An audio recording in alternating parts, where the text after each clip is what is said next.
Riza Diaz. This is One News Now. Since last week, more tourists have started going to Tagaytay City to Cavite or the Cavite province as the Cavite province shifted to modify the general community quarantine. Let's get the latest on that story. We have Marian Enriquez.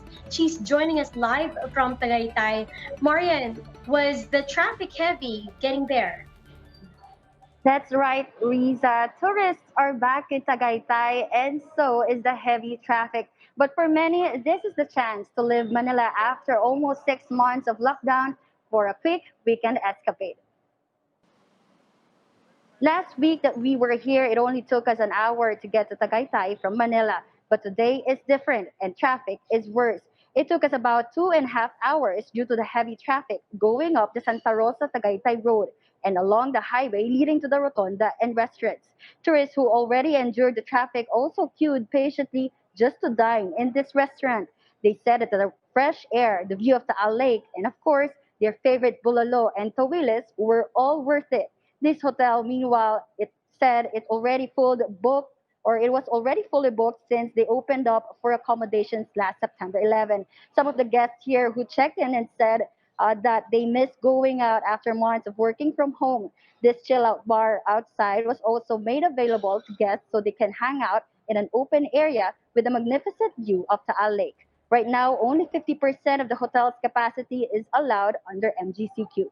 Riza, the amusement park at Sky Ranch opened as well last Friday, but it's still only up to 50% capacity. Authorities are again reminding the public to follow or strictly follow the standard health protocols such as the physical distancing, proper wearing face masks, and face shield. Riza. Those are very important. Thank you very much. That was Marian Enriquez reporting from Tagaytay City.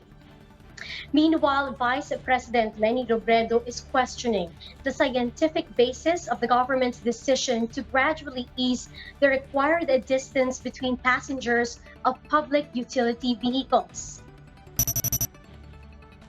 In her weekly radio program, Robredo recognized that easing the social distancing rules would allow increased ridership in mass transport, therefore allowing drivers to earn more.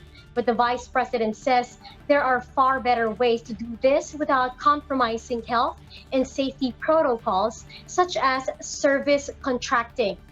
This way, Robredo says, drivers can be compensated enough for their services without increasing ridership. Robredo pointed out that the World Health Organization is still recommending a 1 meter distance between individuals to prevent coronavirus contagion. She is thus asking the IATF if they have any specific or scientific basis for reducing the required distance to 0.75 meters starting tomorrow to as little as 0.3 meters within the succeeding weeks. The health department clarified concerns regarding cases tagged as recoveries, but later turned out to be deaths. In a statement, the agency detailed the entire process for tagging recoveries.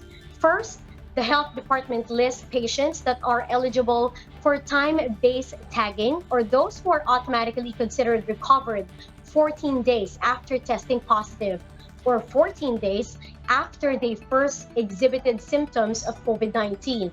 Now, these patients are automatically added to the DOH tally of recoveries. But the list of patients will still be sent out to local surveillance units for cross-checking against the records. Though at this point, some of the patients deemed recovered are found to have died instead.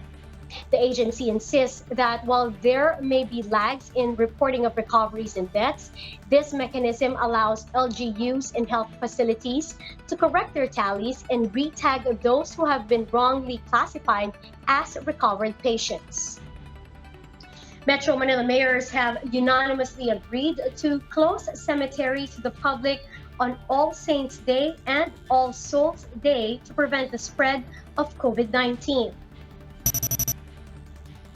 MMDA General Manager Jojo Garcia said this was decided in a group chat ahead of the local executives meeting later tonight. At the said meeting, they will discuss and craft uniform guidelines for the observance of the holiday in the capital region. Following Manila, several cities have also declared closures of cemeteries ahead of Undas. Now, for more updates, follow News 5, the Philippine Star, and Business World online. You may also visit our website, onenews.ph, for a more in-depth analysis. You can also catch One News on Signal Play app. Register now for a free account at www.signalplay.com and stream One News live anytime, anywhere.